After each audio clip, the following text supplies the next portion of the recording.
सभी आत्मीजनों को सादर प्रणाम। भाइयों बहनों, एक लंबे समय बाद शांतिकुंज से लौटकर पुनः आप सभी लोगों से चर्चा करने का एक सौभाग्य प्राप्त हुआ। आत्मीजनों,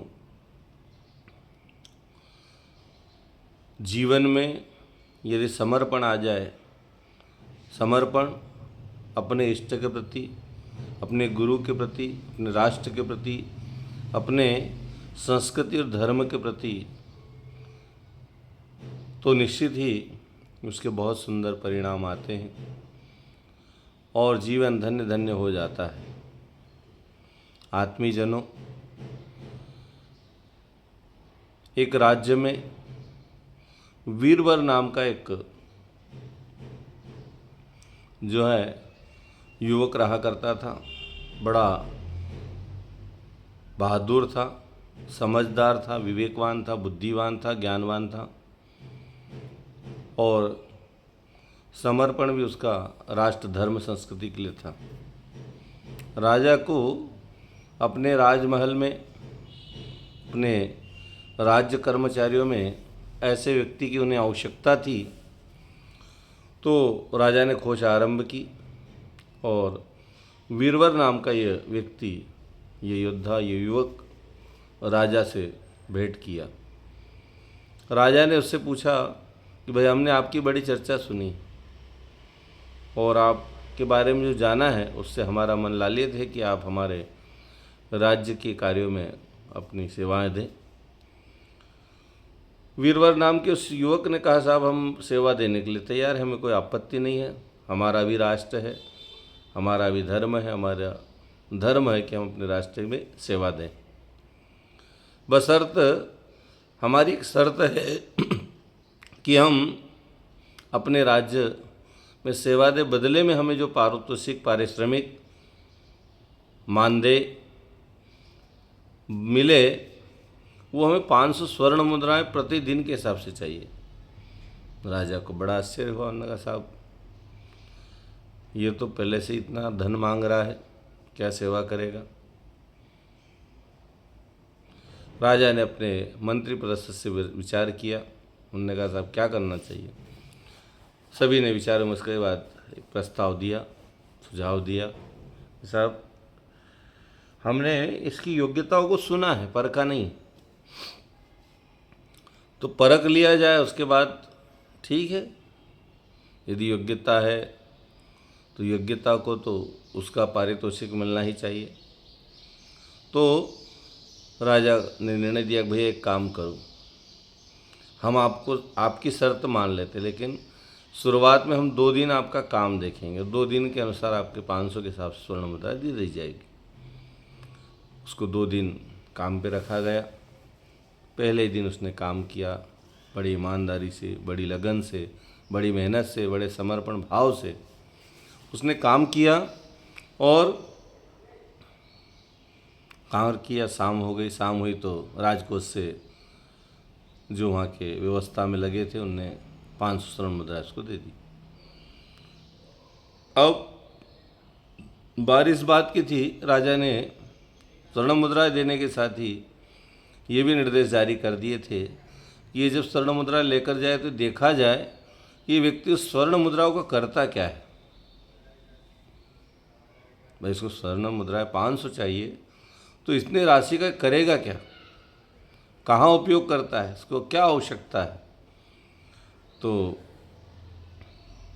मंत्री परिषद ने जो नियुक्ति किया था उस व्यक्ति ने देखा और देखा तो ये पाया कि उस व्यक्ति ने, युवक ने, वीरवर ने जो है 500 स्वर्ण मुद्रा में से 250 स्वर्ण मुद्राएं जो उसने कमाया, जिसको एक दिन का पारितोषिक मिला, पारिश्रमिक मिला, 250 उसने राजकोष में वापस जमा कर दिया। उन्होंने कहा, साहब ये मेरा दायित्व है कि मैं जो कमाऊँ उसका आधा हिस्सा हमारे राज्य के लिए समर्पित हो, दे दी। फिर आगे बढ़ा, धन को लेकर 250 बचे उसके पास। 250 स्वर्ण मुद्रा में से 125 स्वर्ण मुद्रा उसने समाज कल्याण के लिए, दीन दुखियों की सेवा के लिए, बुजुर्गों की सेवा के लिए उनने वहाँ पर बांट दी। जो भी आया उसको देते चले गए। अब बची 125 में उसने अपना गुजारा किया। दूसरे दिन का भी एक क्रम रहा। रिपोर्ट की गई, राजा को बताया गया कि साहब ये जो व्यक्ति है बड़ा ही ज्ञानी है, गुणवान है और समर्पण भी है, और सबसे बड़े आश्चर्य की बात है कि राष्ट्र धर्म संस्कृति के लिए इसकी बड़ी निष्ठा है। बोले राजा को बताया गया, इसने 5 स्वर्ण मुद्राओं में से 250 तो राजकोष में जमा कर दी, 125 बांट दिए, तो 125 का ही काम का है। स्वर्ण मुद्राएं गई कहाँ? बोले यहीं लगी, राष्ट्र में 250 जमा हो गई, मतलब 250 ही देना पड़ी। 125 इसने बांट दी, तो वो भी हमारी जनता है, प्रजा है, उसमें बांट दी, मतलब 125 का ही व्यक्ति है। उसे खुशी खुशी अपने राज्य में नियुक्त कर लिया गया नौकर के पद पर, और निरंतर समर्पण भाव से वो व्यक्ति काम करने लगा, वीरवर। अब क्या होता है कि वीरवर बड़ी निष्ठा के साथ ये कार्य कर रहा था, लेकिन एक दिन रात के समय, रात्रिकालीन, जब वो राजमहल में था, तो एक सुंदर स्त्री, युवती स्त्री की रोने की आवाज़ आई, जोर जोर से वो रो रही थी। वीरवर को राजा ने भेजा कि भाई जाके देखो आखिर में कौन है, क्यों रो रही, क्या कारण है। वो चल पड़े, पीछे पीछे राजा ने भी वेश बदला और वो भी चलने लगे कि आखिर में ये जाकर करता क्या है, करेगा क्या, पता तो लगना चाहिए इसके मन में क्या चल रहा है और ये आखिर में समस्या क्या है। वो जाके वीरवर ने उस महिला से पूछा, देवी आप कौन हैं, यहाँ क्यों आई है और रोने का कारण बताइए। तो उसने कहा कि मैं राजलक्ष्मी हूँ, इस राज्य की लक्ष्मी हूँ, और अब बड़े दिनों के बाद मैं इस राज्य को छोड़कर जा रही हूँ, और मेरे जाने से इस राज्य की सारी समस्या बढ़ने वाली है, धन की कमी होने वाली है और यहाँ पर अभाव आने वाला है, और ऐसी समस्याएं खड़ी होगी, हर आदमी पैसे के लिए परेशान हो जाएगा इस राज्य में। वीरवर ने कहा, राजा सुन रहा है, वीरवर ने पूछा कि देवी आप जा रही वहाँ तक ठीक है, कोई कारण होंगे आपके जाने का, लेकिन आप न जाए उसके लिए क्या किया जाए ये बताइए। जाए तो वो तो आपके कोई कारण होंगे, लेकिन न जाए उसके लिए क्या किया जाए। तो उस स्त्री ने कहा कि यदि कोई अपनी सबसे प्यारी संतान को, जिससे वो बहुत प्यार करते हो, उस संतान को यदि आप बलि दे दें तो मैं नहीं जाऊंगी, ऐसा यदि हो सके। तो वीरवर ने कहा ठीक है, आप हमें सुबह तक का समय दीजिए, तब तक आप मत जाइएगा। और वीरवर चल पड़ा, अपने घर गया। घर जाकर राजा भी उनके पीछे पीछे चल रहे हैं, इस घटना को देख रहे हो कि आखिर में करता क्या। घर गए, पीछे पीछे राजा बाहर जाकर खड़े हो गए और सुनने लगे। उसने जाकर सबसे पहले अपने पत्नी को पूछा। वीरवर ने अपने पत्नी को कहा कि आज देश धर्म और संस्कृति के लिए, राज्य की रक्षा के लिए, राज्य की प्रगति के लिए, राज्य के धन के सुरक्षा के लिए, राज्य की उन्नति के लिए हमें अपने पुत्र का बलिदान देना पड़ेगा, और यदि हम दे पाए तो इस राज्य में कभी समस्याएं नहीं आएगी, यहाँ की राज्य की खुशियाँ नहीं जाएगी। उसकी पत्नी ने सहर्ष स्वीकार कर लिया कि ठीक है साहब, ऐसा अवसर यदि आया है तो हम क्यों चुके। देश धर्म संस्कृति के लिए उन्होंने अपनी संतान का बलिदान देने के लिए तैयार हो गए। वीरवर और उसकी पत्नी दोनों अब अपने पुत्र के पास गए। राजा सुन रहा है। पुत्र के पास जाकर कहा कि आप पुत्र को बताया कि बेटा भगवान ने जीवन दिया और ये ले लेगा, लेकिन इस जीवन को भगवान के लिए यदि समर्पित किया जाए, राष्ट्र के लिए, धर्म के लिए, संस्कृति के लिए यदि हम दे दें तो हमारा जन्म लेना सार्थक हो जाएगा। आज हमारे राष्ट्र पर, देश पर, संस्कृति पर एक समस्या और खतरा मंडरा रहा है। यदि तुम अपना बलिदान देना चाहो तो जिससे इस खतरा टल सकता है, बलिदान के लिए तैयार हो जाओ। उस बालक ने सहज स्वीकृति दे दी कि पिताजी, यदि जीवन, ये शरीर भगवान का दिया हुआ, आपका बनाया हुआ, यदि मैं अपने राष्ट्र धर्म संस्कृति के लिए लगा सका तो मेरा सौभाग्य होगा। सहर्ष स्वीकार किया और वीरवर उस बालक को लेकर गए उस देवी के पास।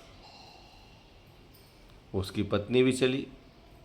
जैसे उसने अपने पुत्र का गला काटा, बलिदान किया, तत्क्षण ही उसकी पत्नी भी उस दृश्य को देखकर वहीं पर जो है मूर्छित हुई और तत्काल उसने भी प्राण त्याग दिए।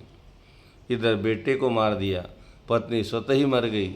अब उस व्यक्ति ने सोचा, वीरवर ने सोचा कि हमने अपने राष्ट्र की जो जिम्मेदारी थी कि राष्ट्र में खुशियाँ बनी रहे, राष्ट्र की धन की जो व्यवस्था है वो कभी गड़बड़ाए नहीं, धन की कमी ना आए, देवी यहाँ जाए नहीं लक्ष्मी, तो वो कार्य हमने कर दिया। हमारे हिस्से की हमने ड्यूटी निभा दी है, हमारे हिस्से का हमने समर्पण त्याग कर दिया है, इसलिए अब हमें भी जीने का अधिकार नहीं है। दोनों चले गए तो जीकर अकेले करे क्या। तब उसने भी तलवार उठाई और अपना गर्दन काटने के लिए जैसे ही हाथ बढ़ाया तो देवी तत्काल उस स्त्री में से प्रकट हो गई, हाथ पकड़ लिया और कहा, वीरवर नहीं, तुमको बलिदान नहीं देना है। बोले मैं जी के क्या करूं देवी जी, अब जब जीवन जिन पर आश्रित था, जिनके लिए था, वही चले गए, तब मेरा जीना भी बेकार है। तो उनने कहा नहीं नहीं, कोई नहीं गया, आप पीछे मुड़कर देखो। और जैसे ही पीछे मुड़कर देखा तो उनकी पत्नी भी जीवित थी, बेटा भी जीवित था, और कहा कि अब इस राज्य को छोड़कर मैं कभी नहीं जाऊंगी। क्यों? बोले इस राज्य में इतने त्यागी, राष्ट्र धर्म संस्कृति के लिए जो सर्वस्त्र बलिदान करने के लिए तैयार हो, ऐसे राष्ट्र को छोड़कर मैं नहीं जा सकती। और ये सारी सारी घटना राजा देख रहा है। वो सब अपने घर को चले गए, राजा भी अपने राजमहल चले गए। सुबह फिर से सभा लगी, वीरवर भी पहुंचा। राजा ने वीरवर से पूछा कि बताइए वो स्त्री कौन थी और क्या हुआ। उसने कहा साहब वो महिला जो है इस प्रकार से रो रही थी, पर ये नहीं बताया कि वो देश को छोड़कर लक्ष्मी के रूप में जा रही थी और मैंने अपने बच्चे का बलिदान कर दिया। उन्हें उस घटना को सामान्य घटना बताकर और उन्हें सोचा कि कहाँ झंझट मोल लेना, जो करना था अपने कर दिया, उसका प्रदर्शन कैसे हो, प्रदर्शन क्यों करें। देश धर्म संस्कृति के लिए हमने अपने हिस्से की ड्यूटी निभाई, लेकिन उसका दिखावा न हो, उसका प्रदर्शन न, उसका नाम न हो, इसे तो उसने कुछ भी नहीं बताया, बात को घुमा दी। तब राजा ने पूरी घटना पूरे राज दरबार को सुनाई कि साहब हमारे इस राज्य में ऐसे समर्पित, ऐसे त्यागी, ऐसे महान युवक हैं जो अपने राष्ट्र धर्म संस्कृति के लिए अपनी संतान का बलिदान दे सकते हैं, अपने परिवार का बलिदान दे सकते हैं और खुद का बलिदान देने के लिए वो तत्पर हो सकते हैं। ऐसे राज्य में कभी खुशियाँ जा नहीं सकती। इनके त्याग के, इनके समर्पण की जो भावना है वो हमें अंदर तक झकझोर गई। और अब ये नौकर नहीं, अब यहाँ राज्य के सेनापति होंगे।